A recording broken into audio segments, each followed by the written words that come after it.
Hello and welcome to this week's episode of Future of XYZ. Super excited as usual, but really excited for today's conversation on the future of spatial strategy. We'll learn what spatial strategy is. We'll learn how it's applicable to the modern world and the future world. And with us, we have an expert in spatial strategy, Güray Oskay. Güray, thank you so much for being with us today on Future of XYZ. Thank you for having me. Güray, you're the Director of Architectural Design at ATÖLYE, which is a strategic design and innovation studio based primarily in Dubai, but also Istanbul. ATÖLYE is a certified B-Corp, which is pretty impressive for an architecture and design firm, I have to say. Not easy to achieve, with many, many accolades and awards, including a few IF Design Awards, as well as being named a top 25 firm in the Middle East by Architizer recently. So congrats for that. Thank you. Thank you. Okay, so we're going to dive right in. You have over 20 years of experience as a practicing architect and I'd say academic based on your background across Turkey and the Middle East. So with that context and the conversation we're going to have today, we'll start as we always do, which is how do we define spatial strategy? Okay, we're going straight to it.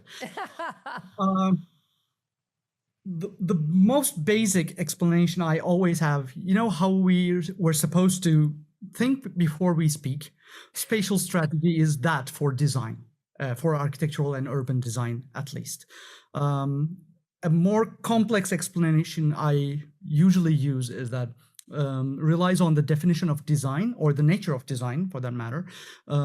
Design is a very iterative process. You come up with an idea, you prototype it, you try to mature it, you see its flaws, there's a feedback, and it's design, revise, rinse, repeat kind of cycle we go through, and that's the nature of it. But that costs time.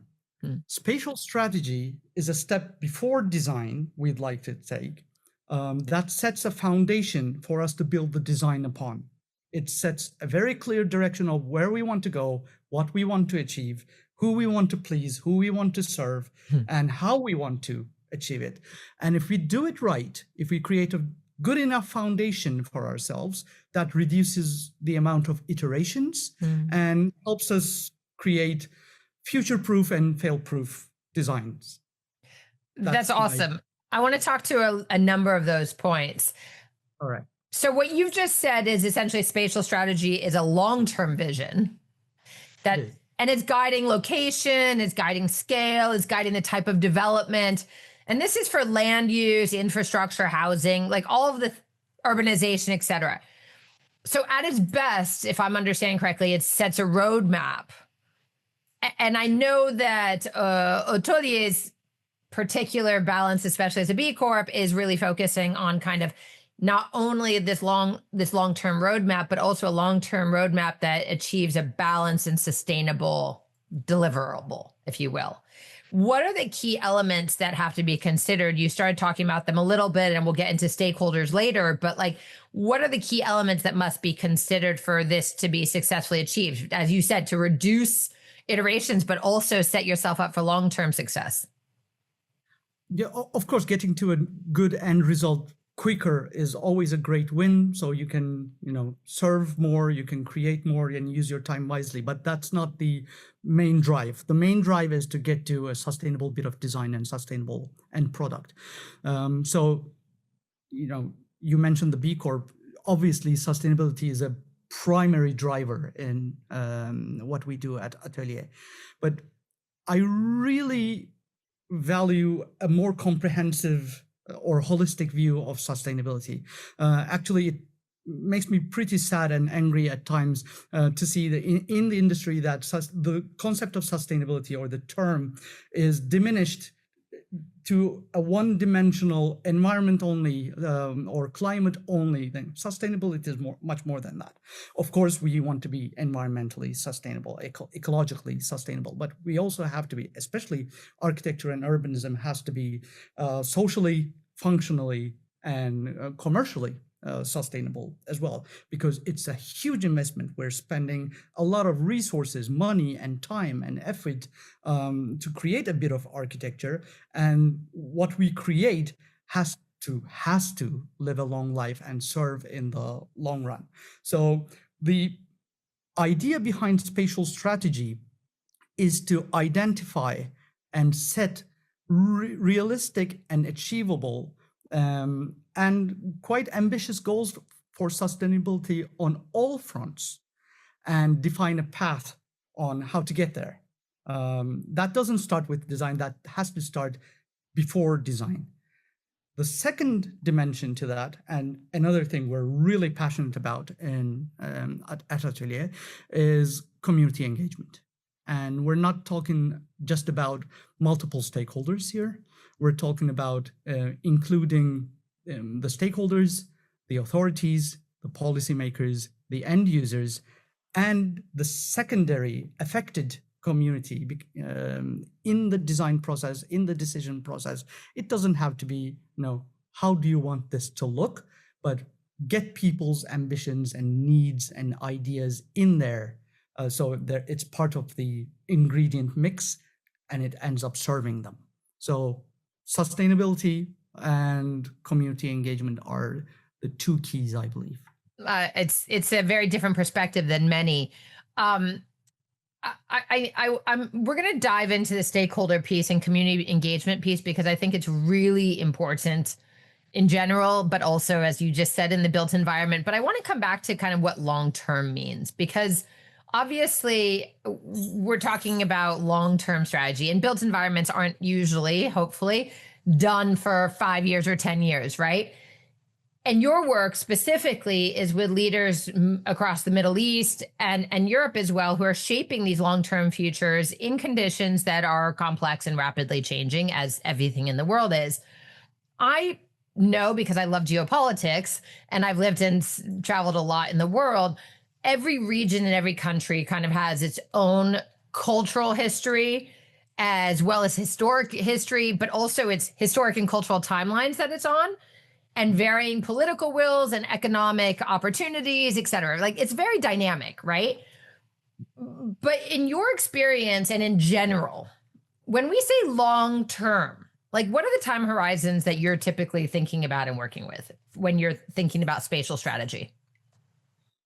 I mean, you touched on something really important. It really depends on what part of the world we're in, who we're working with, who we're working for, and it really depends on the scale as well. At ATÖLYE, we work on a very wide spectrum of scale. It can be just one room to a floor, to a building, to a district, to a country.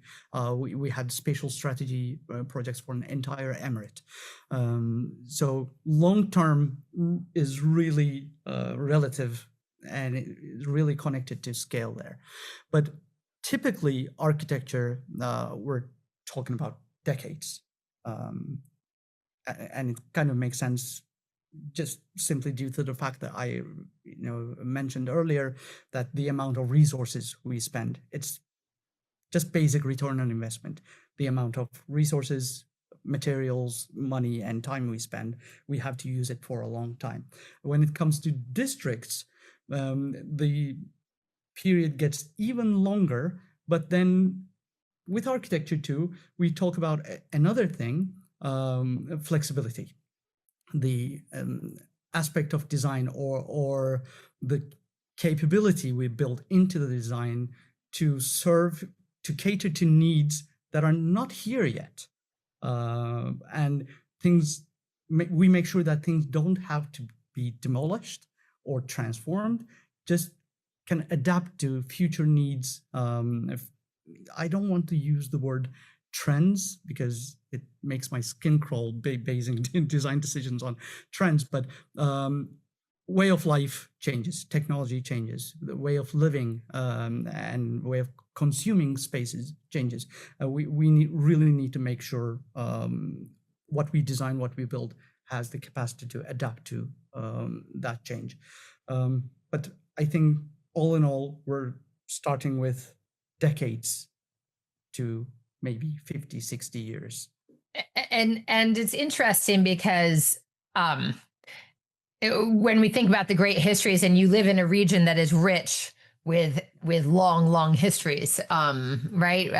And you think about what they were building for, and you wonder if their spatial strategy of the Romans, of the Greeks, of the Persians, really actually took into account 50, 60-year horizons, or if they were actually thinking thousands and thousands of years, or they weren't thinking at all. It was based on technology. In that context, I want to stop on time because it could become philosophical very, very quickly. And you're living in a region of the world where it's very rife right now as a conversation for important reasons.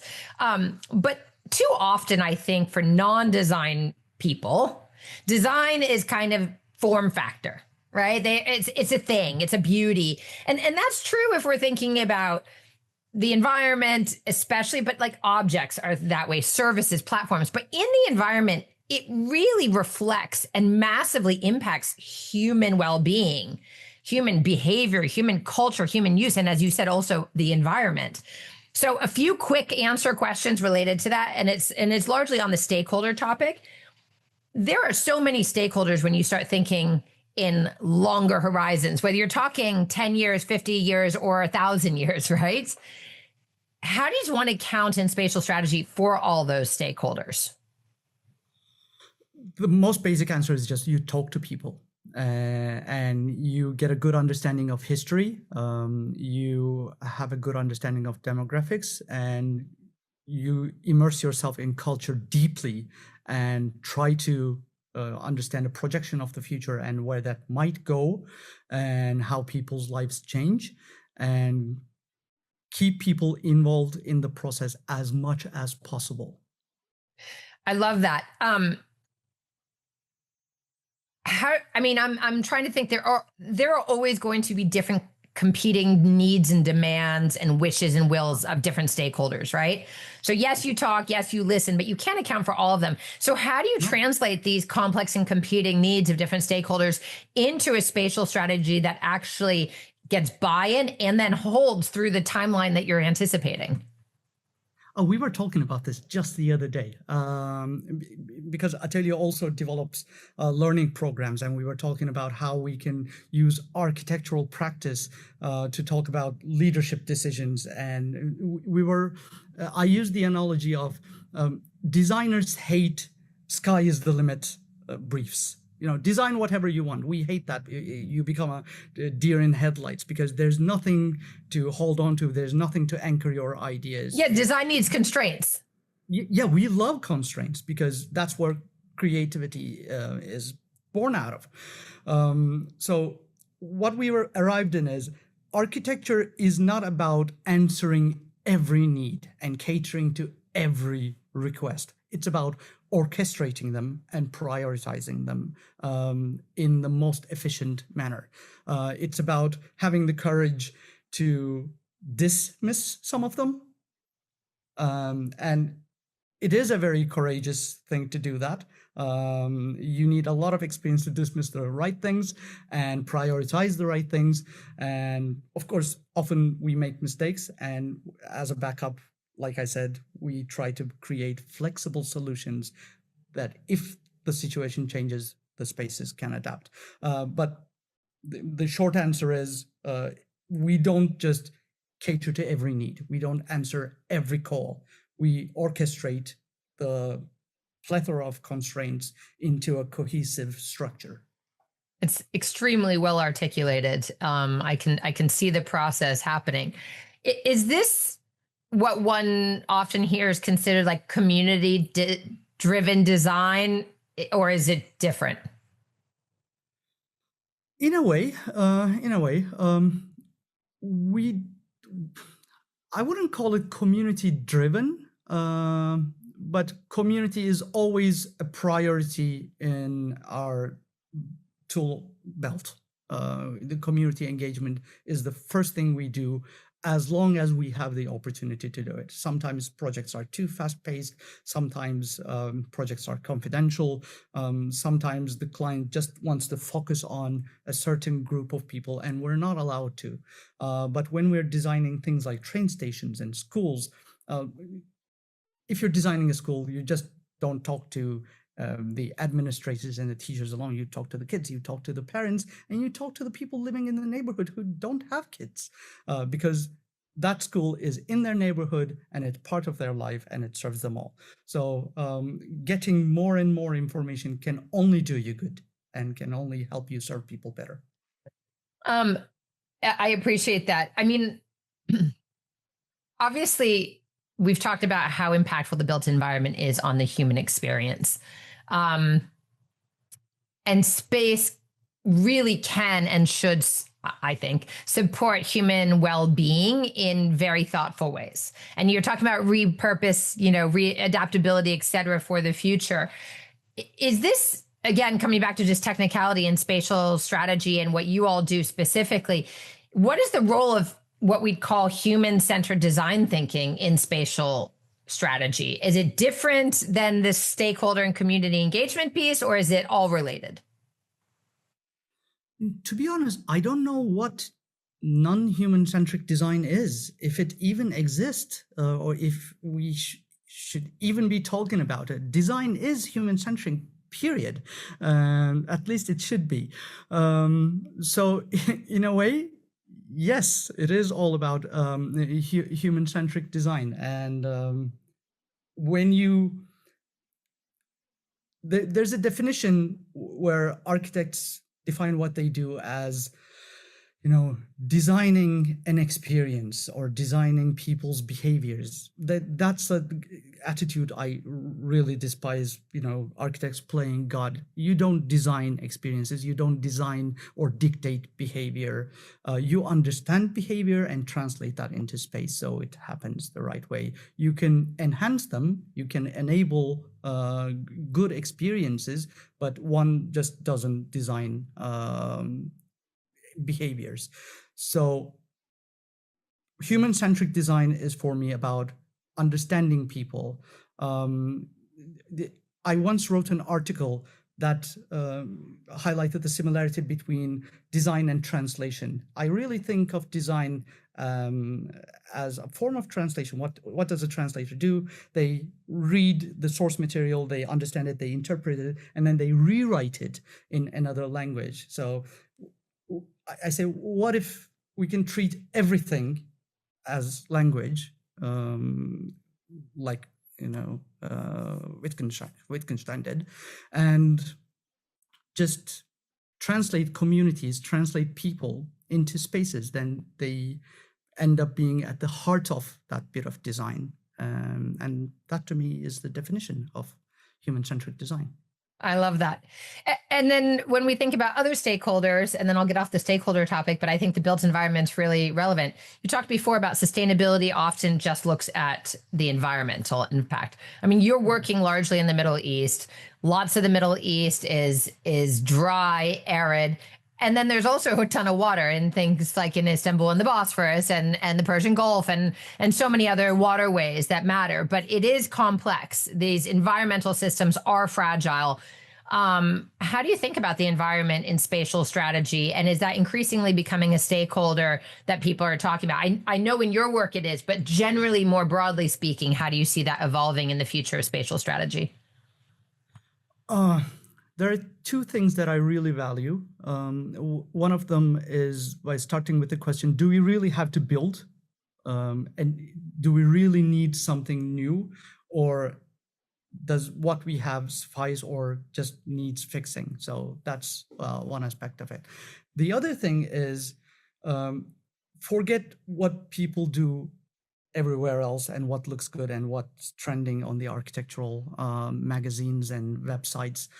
Where are you building? Who are you building this for? And what are the conditions?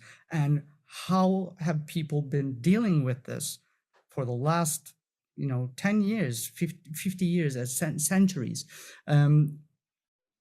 Geographically, culturally rooted architecture goes a long way. You and I had a chat before, and I mentioned we're working on a school project right now in the Middle East, in Abu Dhabi. And it really saddens me to see children spending so little time outdoors simply due to the climate. And the solution to that is create big indoor spaces, bust out the air conditioner, and so children can run and play. But no, Emiratis know how to deal with the climate because they have built beautiful villages. They had education, they had social life. Yeah. It was just, scattered buildings, narrow alleyways, courtyards, shade. Can't we learn from that? Turns out, yes, we can.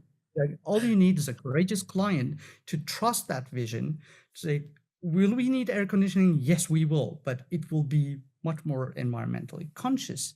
And we will allow children to spend more time outdoors, which we know is crucial for their physical and cognitive development. And where does that come from? Just understanding where you're building, how people have been building there, understanding history and culture, way of life, and just have a contemporary understanding of it and reinterpret it, really. It's fantastic. Okay, so I want to do another quick round. Working at the intersection of architecture, experience design, and community-led thinking, as you said at the beginning, I'm curious about each and how they interrelate. So for each of the areas I'll mention, can you briefly share, and of course I'm going to give you like 5 things I want to know about each, but can you briefly share what it is, but also where it fits into the future of spatial strategy and its power within that, and i.e. why it matters? And the first, of course, is space. So, yes. Yeah. What I love about working at ATÖLYE is that very multidisciplinary nature of it. We basically have 3 verticals. We're at the end of a refresh. We're just about to publish our new phase. We have rebranded and renamed the 3 practices. The first one is ATÖLYE Space, the architectural practice where we design built environments from rooms to districts. The second one is ATÖLYE 360, where we design experiences and do service design, everything from digital to big events and complex experiences. And the third one is ATÖLYE Academy, where we design learning programs, curriculums, and whatnot. Of course, where we thrive is when we do these, woven into each other. Sometimes we are approached by clients that have big transformational goals that doesn't necessarily start with architecture. It's about changing the government school system, a better education system, or creating a new generation of young government officials that are well versed in design thinking and can become chief design officers in their government entities. Love that. And when we start these processes, it sometimes, forks into beautiful roads. We say, okay, this has a spatial implication. This has an experience implication. And we bring our teams together. For example, in the example of government, state education, it was just about curriculum. And we ended up designing pilot schools because the curriculum we came up with required some interventions in the existing schools. And we worked on, okay, how do we do this with very little budgets and very small interventions to make sure this works? And our experience team designed beautiful experiences on how to onboard teachers, how to onboard educators. And our learning design team designs this curriculum, and everything is interconnected. And so actually spatial strategy, you've answered the question in a circle by saying that they're all interconnected. Spatial strategy isn't just about the built environment. It's about the experiences within it and how you educate for the future and the use cases, et cetera. Spatial strategy cannot be thought of without experience. It's impossible. Experience is an integral part of it. I love that. I'm really sorry to say that it's been for me many, many years, over a decade since I was last in the UAE specifically, or even in Turkey. It's kind of embarrassing, but I was there a lot during the aughts, kind of the late aughts, and it was incredible how quickly it was developing. It was kind of like this, like you kind of had a sense that you were like in a master plan coming to life, especially Dubai, right? I, like you, am really interested in, and I've read this in others of your interviews, like those what you call the blurred edges of the city, right? Like where the public and private meet, where plan systems meet the informality. As you said, designers can't plan behavior or the use, right? Like you can only understand it and do the best you can to enable it. But design quietly shapes everything, especially in a city environment or in a master planned environment. Can you talk more about this, especially as we think about a future where the population is growing and in time, urban centers are also expanding? This has, I think, a lot to do with, again, engaging the community early on, because that really ensures ownership and belonging. And we believe belonging goes a long way. So when you design, even though as an architect, you might be obsessed with the smallest details all the way to the doorknobs and the lighting and etc., whatever you do, the end product is unfinished. Very much similar to a book. You write a novel, you believe it's finished. It's not finished until someone reads it, and you have no idea how they're going to interpret it. And it's only finished when it's read. A movie is only finished when it's viewed. It doesn't exist in a vacuum. Architecture is very much like that. It is only finished when someone actually starts living in that. And it has a much longer lifespan, so it starts evolving because people make it their own. So for years, I myself misinterpreted that, saying we need to stop design at such a level, it should be intentionally unfinished so people can finish it. No, you finish it and then people take over and make it their own. So it happens with architecture, it happens with urbanism, and people start transforming it and it becomes a living organism of its own, and it's inevitable. Sometimes it works and it becomes something spectacular. You and I talked about Hong Kong and how that life crept up to first and second floor from ground floor without any design intention. It just happened that people took over the upper floors. And sometimes it goes on a really different direction where you go, oh, we didn't create a good enough foundation, and people turned it into this horrible state. And that's where spatial strategy comes in. We have to have an idea of how people are going to use this and what they might turn it into, to give them the right options to enable good possibilities. Güray, we are, I could talk about this forever. To be really honest, it's fascinating. We're coming up on time, but I have a very, very quick, like 1 to 2 word answer round before we get to the final question. Are you ready for it? This is like speed dating. Okay. Quick answer round.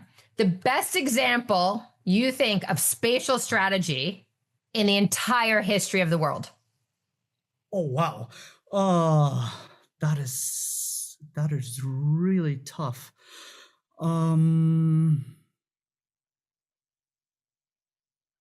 Let's circle back to this. Yeah, we can circle back. Sorry, it's a big question. I should have given it to you before. You really caught me off guard. Yeah.